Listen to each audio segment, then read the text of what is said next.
ደምህና ደማችን አንድ ነው ብለው ጠየቁት አንድ የሀገር ሽማግሌዎች።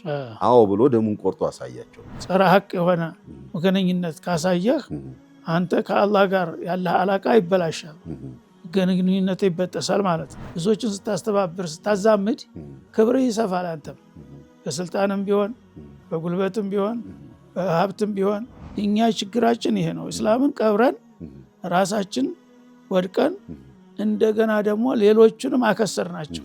እኔ ጎሳዬ ይትከበር እንጂ ሌላ ጉዳይ አይደለም እያለ ነው።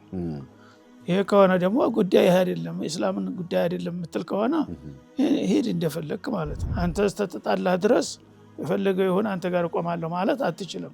ይሄ ከሆነ አንተ ጋር ጀሃነም እገባለሁ ማለት ነው የሚሆነው ማለት ነው። ማይለያየን ዘርጎሳ ቀለም የኢማን ህዝቦች ባለ አንድ ዓለም ላኢላሃ ኢላላህ ኪዳናችን በአላህ መንገድ የተሳሰርን በተውሂድ ፋና የተባበርን ላኢላሃ ኢላላህ ኪዳናችን ዱንያን ሚሻገር ህብረታችን ላኢላሃ ኢላላህ ኪዳናችን ላኢላሃ ኢላላህ ኪዳናችን። ሰላሙ አለይኩም ወራህመቱላሂ ወበረካቱሁ። የተከበራችሁ የአፍሪካ ቲቪ ፕሮግራም ተከታታይ ወንድምና እህቶች አንድነታችንን እንጠብቅ ነው መልእክታችን። ዛሬም ከሼህ ጋር ቆይታ ይኖረናል። ከኛው ጋር ቆዩ። ሼህ አልፋድል፣ ያው ችግራችን ብዙ ነው፣ የሚያለያዩን ነገሮች ማአት ናቸው። ማስታመምና ማስታረቅ ይግድ ይላልና አልዐሰብየቱ ወልቀበልያ እሱም በራሱ አንድ ትልቅ ችግር ነው። ተዐሱቡ ሊልቀቢላ በል ደግሞ ተዐሱባችን አላ ሒሳቢል ሐቅ ሲሆን ነው ችግር የሚሆነውና እሱ ላይ እስቲ ትንሽ ቆይታ እናድርግ ነው።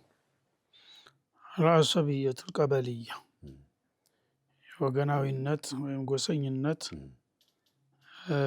መወገን፣ ይሄ ብዙ ጊዜ ችግር የሚወልደው እሱ ነው ማለት ነው። በተለይም እንደኛ ሀገር የተለያዩ ጎሳዎች ባሉበት አካባቢ ይህን ነገር ጥንቃቄ ካላደረግን ያው ችግሩ ሁልጊዜም የማይቀር ጉዳይ ነው። ተዐሱቡ ሊልቀቢለቲ አላ ሒሳቢል ሐቅ፣ በመሰረቱ ለአንድ ነገር መቆርቆር ከአንድ ወገን ጋር መወገን አይከለከልም። የማይከለከለው ለምንድን ነው? ሐቅን እስካልተጻረረ ድረስ። ሐቅን እስካልተጻረረ ድረስ ሰዎች ያው ቅናቻ ሲኖራቸው እኮ ነው መብታቸውን የሚያስከብሩት። ብሎ ለአንድ ነገር የማይቆረቆር ከሆነ የደነዘዘ ነው የሚሆነው። ግን አላ ሒሳቢል ሐቅ ሲሆን ነው ችግሩ። ሰዎች ለጎሳ፣ ለዘር፣ ለብሔር፣ ለብሔረሰብ በሚነሱበት ጊዜ ሐቅን ይረሳሉ። ሐቁ ከተቃራኒው ጋር ሆኖ እያለ ጎሳው ብቻ ስለሆነ ከዛ ሐቅን ይዋጋል ማለት ነው።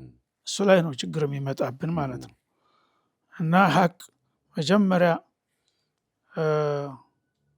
እንሱር አኻከ ዛሊመን አው መዝሉማ ይላሉ ረሱል ዓለይሂ ሰላቱ ወሰላም።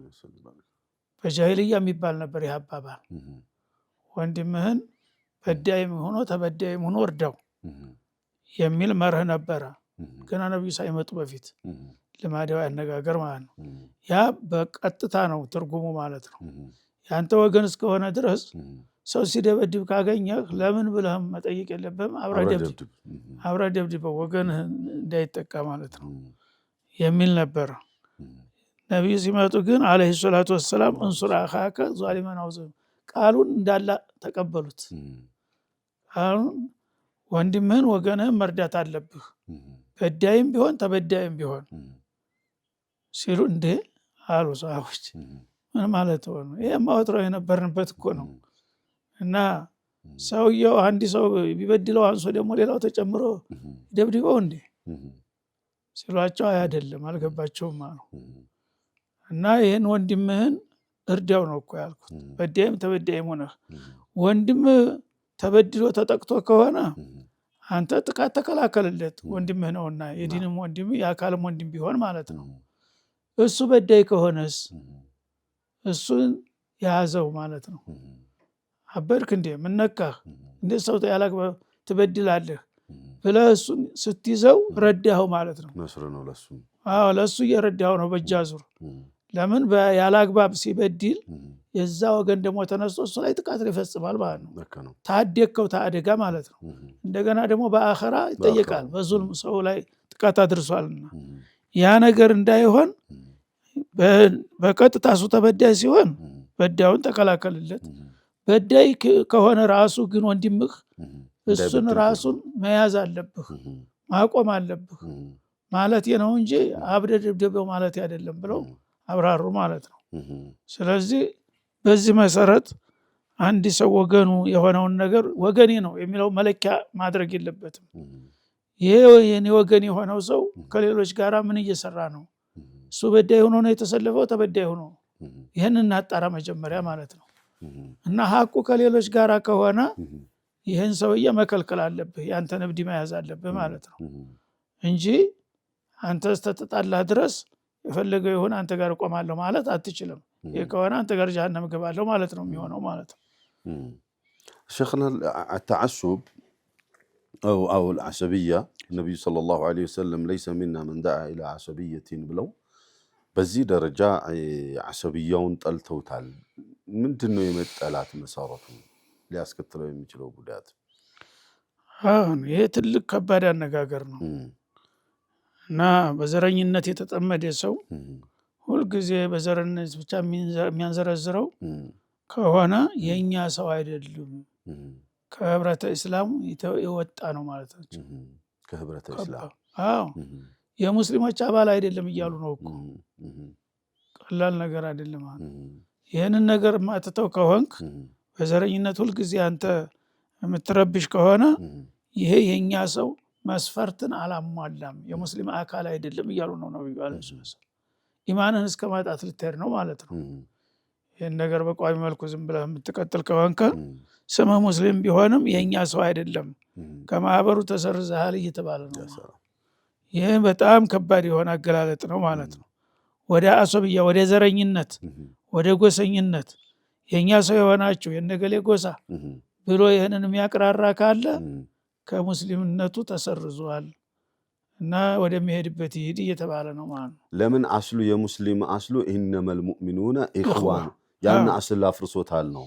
ያን መሰረቱን ትቶ ሌላ የራሱ የሆነ መሰረት አስቀመጠ ማለት ነው። እኔ ጎሳዬ ይትከበር እንጂ ሌላ ጉዳይ አይደለም እያለ ነው። ይሄ ከሆነ ደግሞ ጉዳይ አይደለም እስላምን ጉዳይ አይደለም የምትል ከሆነ ሄድ እንደፈለክ ማለት ነው። ሙስሊም ነኝ ታልክ ግን መጀመሪያ መለኪያው እስላም ነው፣ ሐቅ ነው። ይሄ ሰውዬ ሐቅ ላይ ከሆነ ትረዳዋለህ፣ ጸረ ሐቅ ከሆነ ደግሞ እሱን ራሱን ትቃወመዋለህ።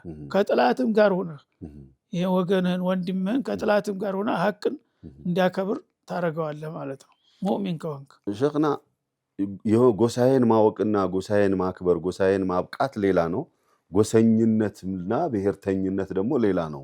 እስላም እያወገዘ ያለው እንለየው ብዬ ነው ሸኽ መልፋውል ልክ ነው። እና እስላም እያወገዘ ያለው ጸረ እስላም የሆነን ጎሰኝነት ነው ባጭር አነጋገር። ጸረ እስላም እስላም የማይወደውን የማይፈቅደውን ነገር እየሰራ የኔ ወገን እስከሆነ ድረስ ግድ የለም የኔ ወገን ነው። እስላም የሚያዘውን ነገር እየተወ ያ ቢሆንም የሚለውን በዛ አስተሳሰብ የሚሄደውን ያወገዘው ማለት ነው። ግን እስላም የሚወደውን ነገር በመስራት ላይ መተባበር እንኳን ዘመድህና ወገን ቀርቶ ማንንም የማታውቀውም ቢሆን ሐቅ ጋር ተተባበር። ወተዓወኑ ዐለል ቢሪ ወተቅዋ ነው የሚለው አላህ።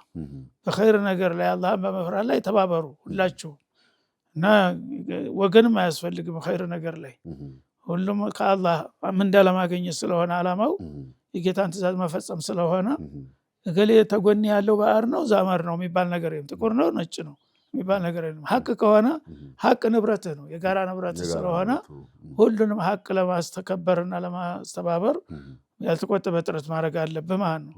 ሐቅን ረስተህ ግን ሌላ ነገርን ለመጠቀም ለጎሳ ለጎዳጅ ለጥቅም ብለህ ከሆነ ያኔ ሐቅን እየረገጥክ ነው ማለት ነው። ያ ከሆነ ቅድም ለይሰ ሚና ያሉትም ለዚህ ነው ማለት ነው። ጸረ ሐቅ የሆነ ወገነኝነት ካሳየህ አንተ ከአላህ ጋር ያለህ አላቃ ይበላሻል፣ ግንኙነት ይበጠሳል ማለት ነው። ስለዚህ ይህን መጀመሪያ ኢነመል ሙእሚኑነ ኢኽዋ የሚለውን መርህ ማስቀደም አለብህ።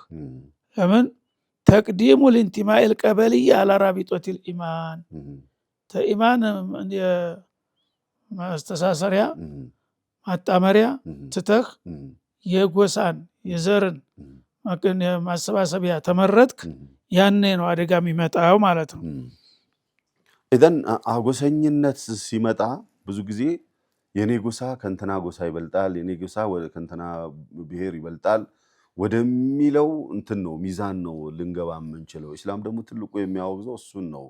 ኩልኩም ለአደም ብሎ ዘግቶታል በሩን።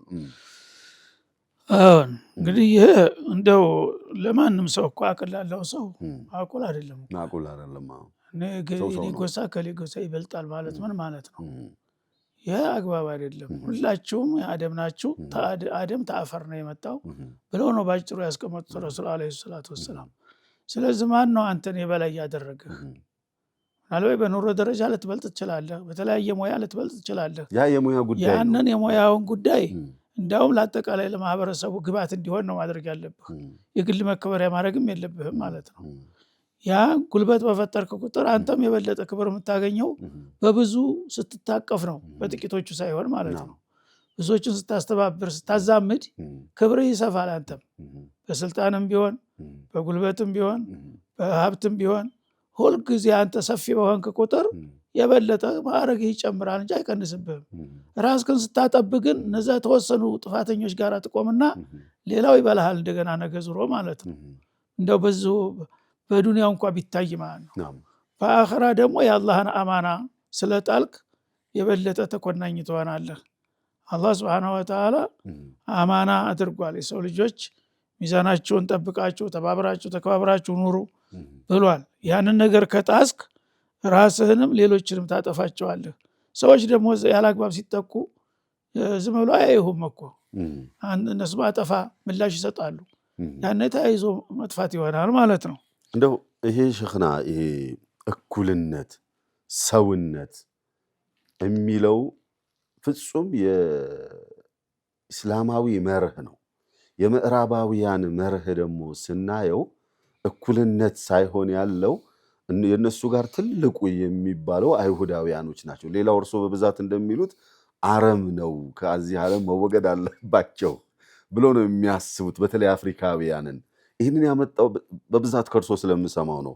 ይህን ያመጣውበት ምክንያት ሼኽና አልፋድል እዚሁ ኢትዮጵያ ላይ ወደ ደቡብ ይሄ ጥቁሩ ማህበረሰብ በሚበዛበት አካባቢ ለ20 ዓመት ያህል የኖረ አንድ የውጭ ዜጋ አስሉ አሜሪካዊ የሆነ ነጭ እዛው ከቤተሰቡ ጋር እየኖረ ወልዶ ከብዶ ይኖራል።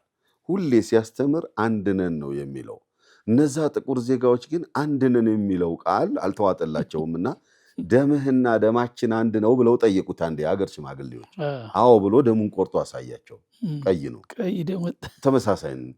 ኢዘን እኛና አንተ እኩል ነን ማለት ነው ብለው አሉት። እሱ ለሃይማኖቱ ነው ጥሪ እያደረገላቸው። አዎ አንድ ነን፣ ምንም የሚለየን ነገር የለም። መፈተኛ ምን ብለው አሉት? አንድማ ከሆነ ልጅህን ዳረን አሉት። ወደኋላ አላለም። ዓላማ አለው፣ ግብ አለው። ሴት ልጁን አንስቶ ለነዛ ጥቁር ለሚባሉት እርቃናቸውን ለሚሄዱት ጥምጥም እየበሉ ነው በብዛት የሚሄዱት አይደል? አዳኞች ናቸው በብዛት። ለነዛ ሰጠ። ግን እሱ ወስዶ ውጭ ሀገር ወስዶ አስተምሮ አብቅቶ ሀገሪቷ ላይ ዞሮ መሪ እንዲሆን አደረገው።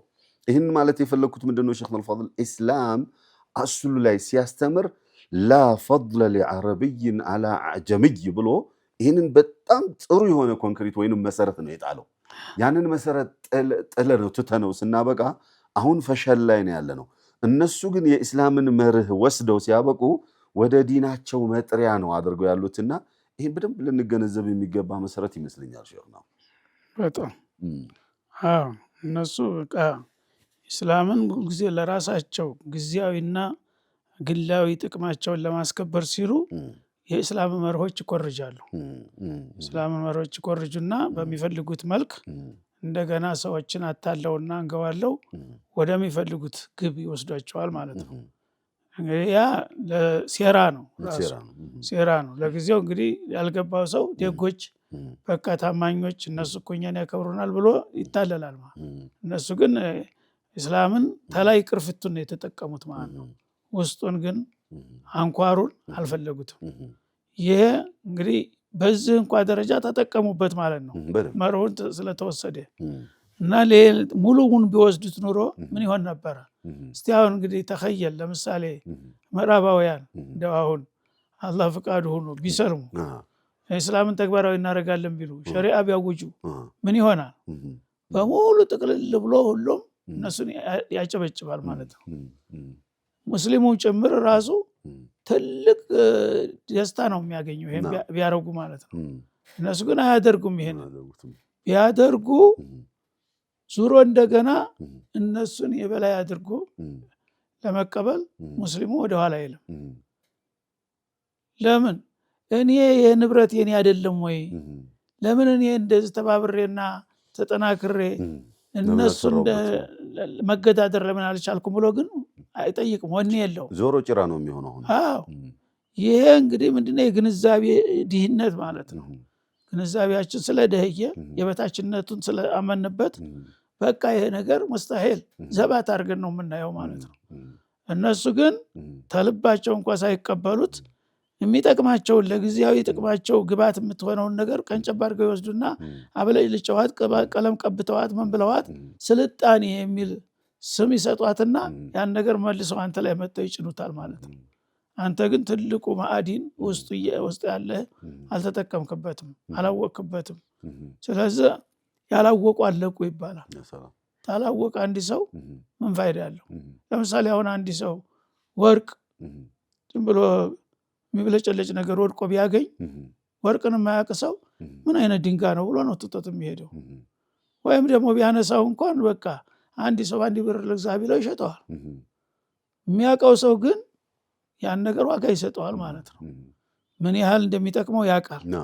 እና እኛ ችግራችን ይሄ ነው። እስላምን ቀብረን ራሳችን ወድቀን እንደገና ደግሞ ሌሎቹንም አከሰር ናቸው። እስላምን ብንለበሰው ኑሮ ብንኖረው ኑሮ እሱ እንደሚፈልገው ኑሮ ሌሎች እኮ እኛን ያከብሩ ነበር። እኛን ቀጥ ብለው የሚያዩበት ሁኔታ ነበር የሚመጣው ማለት ነው። እኛ ግን ወርቃችንን ስንጥል ክብራችንን ስናረክስ እኛ ራሳችን ረከስ፣ እኛ የያዝነው እስላም ደግሞ አብሮ ረከሰ ማለት ነው። እና ለው ካነ ኸይረ ማሰበቁና እንዳሉት ቁረሾቹ ይህን መሐመድ ያመጣው ነገር ኸይር ቢሆን ኑሮ እነ ቢላልና አማር መች ቀድሙን ነበረ፣ እኛ ነበር የምንቀድመው ስለረባና ቢስ ስለሆነ ነው አሉ። አሁንም እስላምን የሚሸሹትና የሚያንቋሽሹት ሌሎቹ ባለቤቶቹ አርክሰን ስለያዝነው ነው ማለት ነው። ባለቤቶቹ በጥቅም በክብር ብንይዘው ኑሮ እነሱ ራሳቸው መበለጥ አይፈልጉም ነበር። ውድ ዕቃ ካለ የዋንተ ቤንዚን ፍለጋ አይደል የሚራኮተው በአሁኑ ጊዜ ወርቅ ፍለጋ አይደል በአሜሪካን ሙሉ የዓለምን የሚያተራምሰው ጥቅም አለ። አንድ የተሻለ ጥቅም አለ ካለ የግድ ይመጣል ማለት ነው። አንተ ንግርህን ስሞ ቢሆን እንትን ይላል። ግን ዕቃ አንተ አረከስከው አንተ ማብረት ትረክሳለህ። ማንም የሚፈልግህ ነገር የለም። ያ ነገር ምናልባት የሚፈልገው ነገር ካለ ደግሞ ቅድም እንዳልከው የተወሰነች ነገር ለጥቅም የምትውል ነገር ሊወስዱ ይችላሉ ማለት ነው። ስለዚህ እስላምን በማርከሳችን ራሳችን ረከስን ማለት ነው። ራሳችን ስናረክስ ደግሞ ሌሎቹንም ጎዳናቸው። ጥሩ ዕቃ እንዳለ ደበቅንባቸው ማለት ነው። እና ውዱን ዕቃ ስንደብቅባቸው ርካሹን ዕቃ እነሱ አገነኑት ማለት ነው። አርቲፊሻሉን አቁለጭ ልጨው እነሱ በውድ ዕቃ ይሸጡታል። የተፋዱል ጉዳይ ሰዎች በሚያሳኩት ነገር በእውቀታቸው በብቃታቸው ቅድም እንዳሉት በሙያቸው ተፋዱል ሊኖር ይችላል። ኢና አክረመኩም ዒንደላሂ አትቃኩም እዛም ተፋዱል አለ። ተፋዱሉ የብሔር የጎሳ ሳይሆን የስራ ነው፣ የስኬት ነው። እና በአንድ አካባቢ ላይ ለሆነ የማህበረሰብ ክፍል ለተወሰኑ ዱዓቶች ለዛው መሻይኾች ለተባሉት ስልጠና ነገር መስጠት ላይ ተገኝቼ እየሰጠሁ ነበርና ይህንን ርዕስ አነሳሁኝ። እዛ አካባቢ ላይ አውቀዋለሁኝ ቆርቋሪ ፋቂ ምናምን የሚባሉ የማህበረሰብ ክፍል አለ። ሌላኛው አሳንሰው የሚያያቸው እነሱም ራሳቸውን አሳንሰው የሚያዩ አምነውበታል፣ ተቀብለውታል። ይህንን ርዕስ አንስቼ በጣም ሰፋ አድርጌ ሳወራው ኢስላም እንዴት አድርጎ ማህበረሰብን እኩል አድርጎ እንደሚያይ ሳወራው በጣም ለየት ባለ መልኩ እከታተላቸው ነበር። ሰዎቹን አውቃቸው ስለነበር ስሜታቸውን በጣም እከታተላቸው ነበርና ይሄ እንባ የተናነቀው ማለት ቀርተውታል እኮ ነገር ግን ራሳቸው ያንን ነገር አምነው ተቀብለውታል። ኢዘን ይህንን ባስተዋወቅን ቁጥር በዚህ መልኩ በተማማርን ቁጥር የእስላምን ከፍታ እያረጋገጥን የሰዎችን እኩልነት እያረጋገጥን ኢስላም ማለት ይሄ ነው ብለን ማስተዋወቅ ጭምር ነው ሼክ መልፋድል አይደል? እና ተግባር እኮ ነው። ሰሃቦች እንደሚታወቀው እኛ ላይ ወንበር ላይ ተቀምጠው ዲኮር ላይ ምናምን ሆነው የሚሰብኩ አልነበሩ እና በየጓዳ ጎድጓዳው በየመንገዱ ሐለቃ የሚባል መስጂድ እንኳን ቁጭ ብለው እኮ ብዙ የሚማሩበት ጊዜ የላቸው ግን ይኖሩት ነበር። እስላምን ህይወት አድርገው ይኖሩት ነበር። የሚያዘውን በመተግበር የሚከለከለውን በመከልከል ሁልጊዜ ነጽብራቅ ሆነው ራሳቸው እስላም ሆነው የሚንቀሳቀስ አካል እስላምን በሰው ምስል አድርገው ያሳዩት ነበር ማለት ነው። ያን ያየ ሁሉ የእነሱን እንቅስቃሴ ስነ ምግባራቸውን ባህሪያታቸውን ባየ ቁጥር እነዚህ ሰዎች ምንድነው የተለዩት ከኛ እንዴት ነው ምን ስለሆኑ ነው ሲል ሙስሊሞች ናቸው እኮ ሙስሊም እንደዚህ ነው እንደ ይላል ሙስሊም እኔም እንደዚህ መሆን እፈልጋለሁ ብሎ የእነሱ ይዘትና አቋም ራሱ ይማርኮ ወደ እስላም ያመጣቸው ነበር ማለት ነው። አሁን ግን ባፋችን ለፈልፈዋለን ተግባሩ ላይ ስለሌለ እባክህ ዝም በለው የሚሆነው ማለት ነው በርሱ እና ያኔ የሙስሊሞችን ገጽታ ስነ ምግባር የተለያየ እንቅስቃሴያቸውን አይቶ ሰው ይማረከ ወደ እስላም ይመጣ ነበረ። ታማኞች ናቸው፣ ርህሩሆች ናቸው፣ አይዋሹም፣ አያታለሉም፣ አያጭበረብሩም የሚለው ታዋቂ ለእስላም በቃ ታዋቂ ነገር ነበር። ለዛ ሲል ማንም የማያውቀው አማና ይሰጣል ማለት ነው። አንድ ጊዜ ታውን ቀደም ደጋግሜ ተናግሬዋለሁ።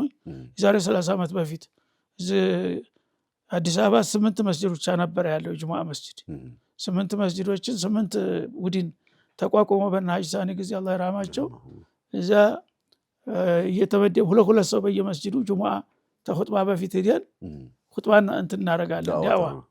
ዳዋ በምናደርግበት ጊዜ አንዴ እዚህ ማነው ወርቅ ማንዘነብ ነው የምትባለች ማንዘነብ ናት በሰበታ መውጫ ያለች አወኳታው ስሟን የጠፋኝ እንጂ አወኳት መስጂዷና እዛች መስጂድ ተመደብን። ሁለት ሆነን ስንሄድ በምንሄድ በከተማ አውቶቡስ ነው የምንሄድ። ከተማ አውቶቡስ 15 ሳንቲም ነው የሚከፈለው በዛ ጊዜ ደርሶ መልስ 30 ሳንቲም እና አውቶቡስ ውስጥ ገብተን ስንሄድ አለባበሳችን እንደዚህ እንደ ደንብ ልብስ ዘነበ ወርቅ መውጫ ማለት ነው። ዘነበ ወርቅ እዛ መስጂድ ያለ ዘነበ ወርቅ ወንዟ ሸገር እዛች ነው የምንሄደው። እዛ ስንሄድ አንድ ክርስቲያን ሰውዬ አብሮን ተሳፈረ። ሲሄድ ያትኩሮ ያየናል። አለባበሳችን ትንሽኛ የደዋ ብለው እንደ ፎርም ሰርተውልናል። ረዘም ያለች ነገር እንደዚህ ጥምጣ ምናምን አድርገን ኧረ እንደነዚህ የወትሮዎቹን እስላም ይመስላሉ አይልም እነዚህ የወትሮዎቹን እስላም ይመስላሉ።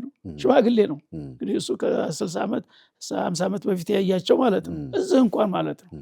እንዴት ነው አባባ የወትሮዎቹ እንዴት ነበሩ? ምን እንዴት መሰልን አልኩት። የወትሮዎቹማ ልጄ በጣም ታማኝ ነበሩ፣ እውነተኛ ነበሩ፣ ደጎች ነበሩ። እንደዚህ ብሎ በቃ እና ተሰበት አካባቢ እህል ጭነን እንመጣለን አለ። ባህያ ነው ጭኖ የሚሄድ እዛ እህል መርካቶ እንሸጣለን። የሸጥነውን ሳንቲም በቀረጭት በጨርቅ ቁጥር እናደርግና ሱቅ ላሉት አረቦች ነበሩ እዛ ጊዜ የመኖች ናቸው መርካቶ በሙሉ እንትን ያሉት እና ይሄን ገንዘብ አስቀምጥልኝ ሳምንት ወስደዋለሁኝ 15 ቀን ወስደዋል። ስምህ ማን ነው ይላል። ስሙ ይጻፍበታል ላይ ያለ ወረቀት ይለጥፍበትና እንደዚህ ጻፋል። ከፍቶ ማያየው እዛ ይወረውረዋል። ሳጥን ውስጥ ነው ያም አንጥቶ ይሰጠዋል። ያም አንጥቶ ሁሉም በቃ እህሉ ሳይሸጥ ከቀረ ደግሞ እህሉን እየጎተት እናመጣና ጭነና ነድም እና ሳምንት መጣለህ አስቀምጥ እዛ አስቀምጠው ጻፈ በላው ላይ ጻፈበት ኬሻው ላይ ይጻፋል። ስንመጣ ያንን እንዳለ ስምን ብቻ ማን ነው ስምህ ይሄው ብለው ይሰጡናል።